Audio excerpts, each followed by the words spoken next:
সেই কাজগুলো করতে হলে অবশ্যই আমাদের মন্ত্রণালয়ের হেল্প লাগবে এবং আশ্চর্যজনক হলেও মন্ত্রণালয়ের যে প্ল্যানগুলো আছে এবং আমাদের যে প্ল্যানগুলো আছে সেগুলো অনেকগুলো মিলে গিয়েছে এবং যে পরিমাণ সাপোর্ট আজকে আমাদেরকে অফার করা হয়েছে বা যে পরিমাণ সাপোর্ট আমাদের মন্ত্রণালয় থেকে সব স্পোর্টস এবং ক্রিকেটকে করা হয় উই আর সিম্পলি ওভারওয়েলমড। আমাদের কাছে মনে হচ্ছে যে এত সাপোর্ট আমরা পাই, এই সাপোর্টগুলো আমরা কিভাবে কাজে লাগাতে পারি। আরেকটা ব্যাপার হচ্ছে যে আমরা সংক্ষিপ্তভাবে ডেসক্রাইব করেছি আমরা কি করতে চাই এবং আমাদের উপদেষ্টা মহোদয় খুব খুশি হয়েছেন এবং তিনি বলেছেন আমাদেরকে সাপোর্ট করবেন।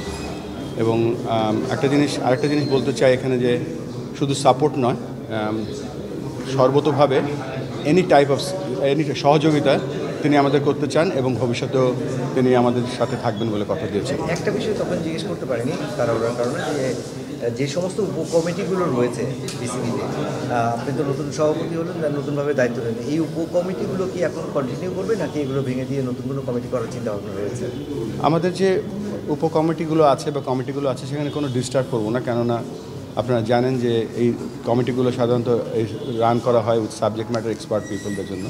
তাদেরকে আমরা ডিস্টার্ব করবো না, বাট আমরা রিভিউ করে আমরা দেখব যে কোন জায়গাটায় আমাদের অ্যাডজাস্টমেন্ট দরকার আছে, কোন জায়গাটা ভালো করছে, কোন জায়গাটায় আমাদের বাদ দিতে হবে, সেগুলো অবশ্যই আমরা দেখব।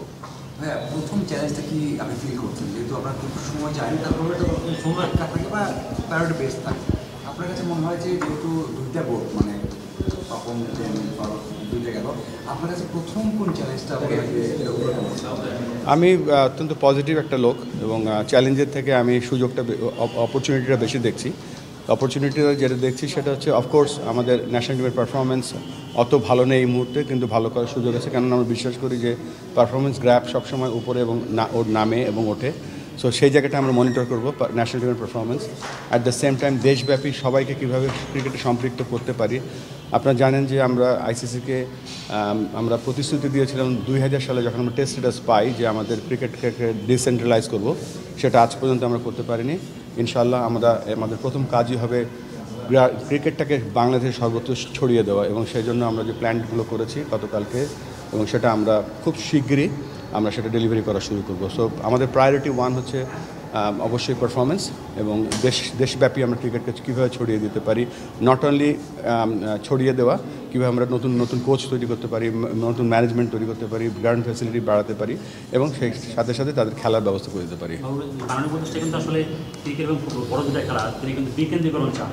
আপনি যে আগে থিম, এই থিমের ব্যাপারে তিনি কী বলবেন যে আসলে যে বিকেন্দ্রীকরণ বা নতুন চিন্তা ভাবনা করতেছেন? আমার কাছে যে মনে হচ্ছে যে প্ল্যানগুলো সব একই, মানে প্ল্যানগুলো যদিও আমরা একসাথে না বসেই দেখি প্ল্যানগুলো মিলে যাচ্ছে অনেক। তো এটাই ভালো লেগেছে যে এখানে কোনো কনফ্লিক্ট নেই এবং এই বিকেন্দ্রীকরণের জন্যই কিন্তু আমাদের ক্রিকেটটা একটু থেমে গিয়েছিল আমার কাছে মনে হয়। তো এইটাই আমাদের আপাতত প্রধান লক্ষ্য, যে বিকেন্দ্রীকরণ কীভাবে ডিসেন্ট্রালাইজ কীভাবে করা যায়। যেমন একটা মিনি বিসিবি চিটাগাংয়ে থাকবে, খুলনায় থাকবে, রাজশাহীতে থাকবে, সিলেটে থাকবে, যেখান থেকে আমরা আমাদের যে উপজেলায় ক্রিকেট হয় বা গ্রামে ক্রিকেট হয় সেইগুলোকে আমরা আরও কীভাবে সম্পৃক্ত করতে পারি, আর মোস্ট ইম্পর্টেন্টলি এই স্কুল ক্রিকেটকে আমরা আরও কীভাবে সাপোর্ট করতে পারি। এবং আমাদের উপদেষ্টা মহোদয় আমাদেরকে বলেছেন যে আমাদের যে সার্ভিসেস যে দলগুলো আছে তাদেরকে ক্রিকেটে সম্পৃক্ত করতে। আমি বলেছি যে আমরা ধন্যবাদ যেই ক্রীড়া মন্ত্রণালয়কে, যে কনসিডারেশন তারা করেছে, সেখানে একজন ডাইরেক্টর কিন্তু সবসময় আসে, যার কাজই ছিল যে কীভাবে যেগুলো বিশ্ববিদ্যালয়গুলো, কলেজগুলোকে এবং আমাদের যে সার্ভিসেসগুলো তাদেরকে ইনভলভ করা। সেটা কখনোই হয়নি, বাট এবার থেকে আমরা চেষ্টা করব। একটা বিষয় হচ্ছে যে গত বোর্ডে যে টাকার বিষয়, যেটা ব্যাংক থেকে ট্রান্সফার করার যে বিষয়টা, সেটি যেতে বলা হচ্ছিল যে আপনার কমিশন বেশি পাওয়া যাচ্ছে ব্যাংক থেকে, যে ব্যাংক রেটটা মানে রেটটা, সেই টাকাটা কি মানে যেটা নিয়ে আলোচনা হচ্ছিল সেটা কি আপনি আগের ব্যাংকে ফেরত আনতে চাচ্ছেন, নাকি আরও যে ব্যাংকে অন্য ব্যাংকে টাকাগুলো ছিল যেগুলো আসলে রেট কম সেগুলো আরও ভালো রেটের ব্যাংকে নিতে চাচ্ছেন?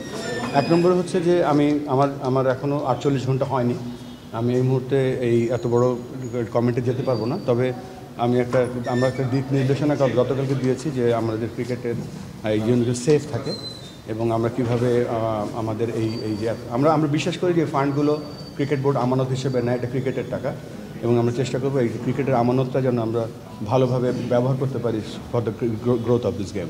এই হচ্ছে বড় প্রবলেম আমাদের। ভাই, আপনি বলছিলেন যে শুরুতে আমরাও দেখছিলাম ক্রিকেট হচ্ছে টানা ব্যর্থতার মধ্যে আছে, ক্রিকেটটা যখন ব্যর্থতায় যায় তখন কিন্তু ক্রিকেট অফিসারও হচ্ছে একটা দায়িত্ব থেকে এই জায়গাটা হচ্ছে হাত দেবেন কিনা বা এটা নিয়ে হচ্ছে আসলে ভাবনা কি আছে? অবশ্য বাংলাদেশ জাতীয় দলের সমস্ত পারফরমেন্স যারা নিরিখে রাখে তারা হচ্ছে cricket operations department. Cricket operation ডিপার্টমেন্টের চেয়ারম্যান এখন পাকিস্তানে অবস্থান করছেন। এই জন্য আরেকটা ব্যাপার হচ্ছে যখন একটা দল খেলতে থাকে খেলার মাঝখানে আমরা তাদেরকে ডিস্টার্ব করতে চাই না, এবং এই পাকিস্তান সিরিজ আজকে শেষ হওয়ার পরে আমরা অবশ্যই তাদের সাথে বসবো এবং বসে আমরা দেখব যে কোন জায়গাটায় আসলে হয় কি এই পারফরমেন্সটা কিন্তু একটা কম্বিনেশন অফ মেনি থিংস। তা আমরা খুঁজে বের করবো যে কোথায় দুর্বলতাটা ছিল, সেই জায়গায় আমরা কাজ করব। তবে এটা ঠিক যে পারফরমেন্স যেটা এখন হচ্ছে এটা আশানুরূপ না, আমাদেরকে অবশ্যই সামনের দিকে এগিয়ে যেতে হবে।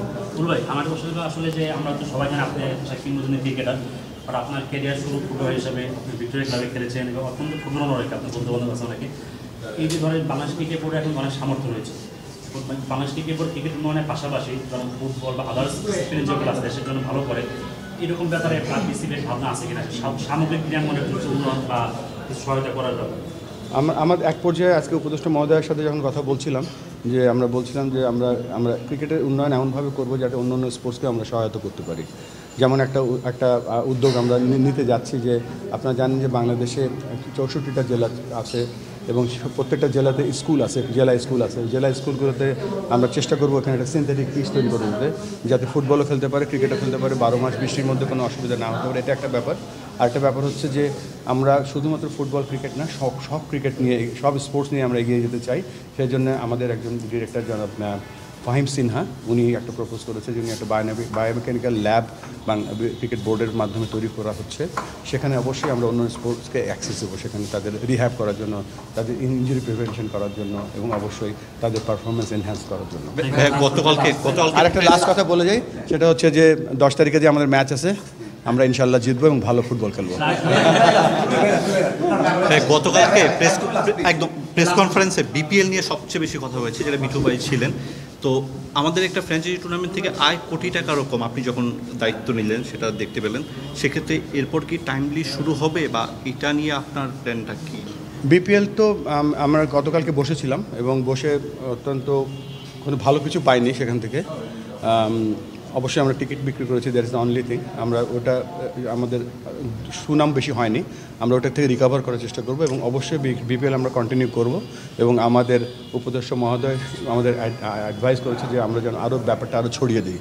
অবশ্যই আমরা অন্য অন্য জেলাতেও এবার বিপিএল করার চেষ্টা করব, তবে আমরা ভালো করে রিস্ক ফ্যাক্টরগুলো দেখবো আগে, তারপরে সে সিদ্ধান্ত নেব। অন্য জেলায় চট্টগ্রাম এবং সিলেটের বাইরে যাচ্ছে আমরা চিন্তা করছি, যেটা এখন বলতে পারছি না, তবে আরও দু একটা জায়গায় আমরা চেষ্টা করছি।